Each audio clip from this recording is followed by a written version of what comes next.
আসসালামু আলাইকুম রহমতুল্লাহি ওয়া বারাকাতুহু আলহামদুলিল্লাহ ওয়াসসালাতু ওয়াসসালামু আলা নবিয়্যিনা রাসূলিল্লাহি মিনাশ শাইতানির রাজিম বিসমিল্লাহির রহমানির রহিম বাবু ফিল আমালি ওয়া তুলিহি।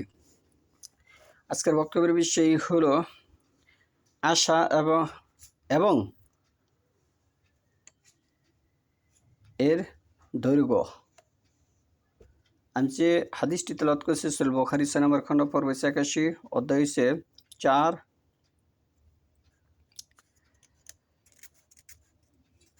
হাদিস নম্বর হচ্ছে ৬৪১৭। হাদিস নম্বর হচ্ছে ৬৪১৭। আব্দুল্লাহ ইবনে মাসউদ রাদিয়াল্লাহু আনহু হতে বর্ণিত, তিনি বলেন, একদিন নবী সাল্লাল্লাহু আলাইহি ওয়াসাল্লাম একটি চতুর্ভুজ আঁকলেন এবং এর মধ্যখানে একটি রেখা টানলেন, যা থেকে বের হয়ে গেল। তারপর দুপাশ দিয়ে মধ্যের রেখার সঙ্গে ভিতরের দিকে কয়েকটি ছোট ছোট রেখা মিলালেন এবং বললেন, এ মাঝের রেখাটা হলো মানুষ, আর চতুর্ভুজটি হলো তার আয়ু, যা বেষ্টন করে আছে, আর বাইরে বেরিয়ে যাওয়া রেখাটি হলো তার আশা।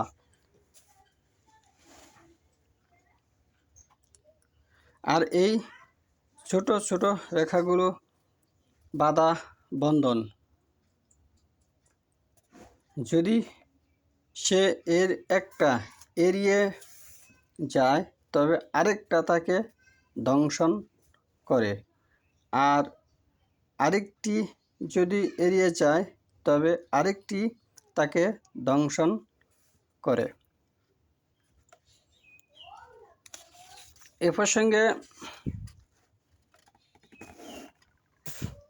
সহিহ বুখারী ৬ নম্বর খণ্ডে ৬৪১৮ নম্বর হাদিস, ৬৪১৮ নম্বর হাদিস, আন আনাস ক্বালা খাত্তা নবী সাল্লাল্লাহু আলাইহি ওয়াসাল্লাম খুতুতান ফাকালা হাযাল আমাআলু ওয়া হাযা আসআলুহু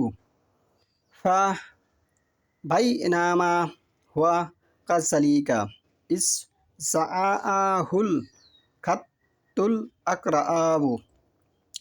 আনাস রাদিয়াল্লাহু হতে বর্ণিত, তিনি বলেন, একবার নবী সাল্লাল্লাহু আলাইহি ওয়াসাল্লাম কয়েকটি রেখা টানলেন এবং বললেন, এটা আশা আর এটা তার আয়ু।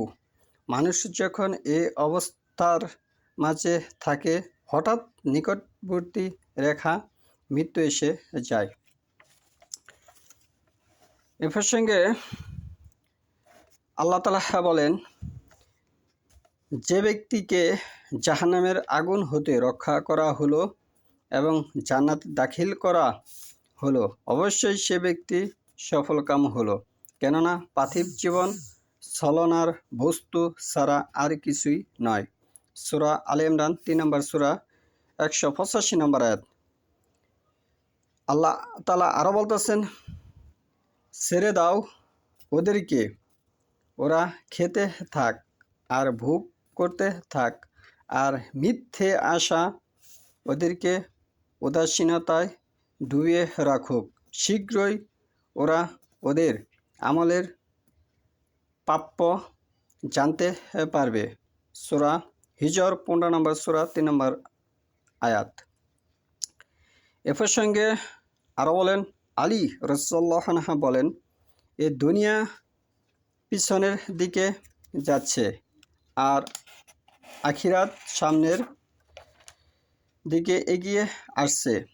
এ দুটির প্রতিটির আছে সন্তানাদি। অতএব তোমরা আখিরাতের সন্তানদের অন্তর্ভুক্ত হও, দুনিয়ার সন্তানদের অন্তর্ভুক্ত হইও না, কারণ আজ আমলের দিন, অতএব হিসাব নেই, আর আগামীকাল হিসাব কোনো আমল নেই। মৃত্যুর পরে শুধু হিসাব, কোনো আমল হবে না। দুনিয়াতে হচ্ছে আমলের জায়গা, এখানে হিসাবের জায়গা নয়, এখানে কি শুধু আমলের জায়গা।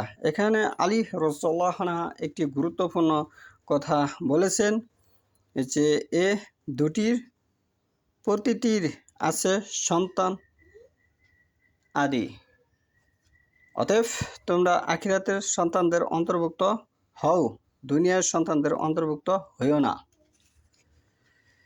আল কোরআন থেকে এবং হাদিস থেকে যেটি আমরা বুঝতে পারলাম, দুনিয়া হচ্ছে একটি তুচ্ছ বস্তুর জায়গা। এখান থেকে বের হয়ে এসে আমাদের পরকাল অর্জন করতে হবে, দুনিয়ার লোভ লালসা ছেড়ে দিতে হবে, বোনের ওয়ারিশি দিয়ে দিতে হবে, বোনকে ঠকানো যাবে না। এটি রাসূলুল্লাহ সাল্লাল্লাহু আলাইহি ওয়াসাল্লামের হাদিসের বিরুদ্ধে, যে এ কাজ করলো তার বিরুদ্ধে সরকার যেন কঠোর ব্যবস্থা গ্রহণ করে, এবং যে মানুষের সাথে প্রতারণা করলো সে যেন দুনিয়া এবং পরকাল দুকালই হারালো, এবং যে মানুষের সমালোচনা করে না জেনে না শুনে সে যেন ইহকাল এবং পরকাল হারালো। সুবহানাকাল্লাহুম্মা ওয়া বিহামদিকা আশহাদু আল্লা ইলাহা ইল্লা আনতা আস্তাগফিরুকা ওয়া আতুবু ইলাইক।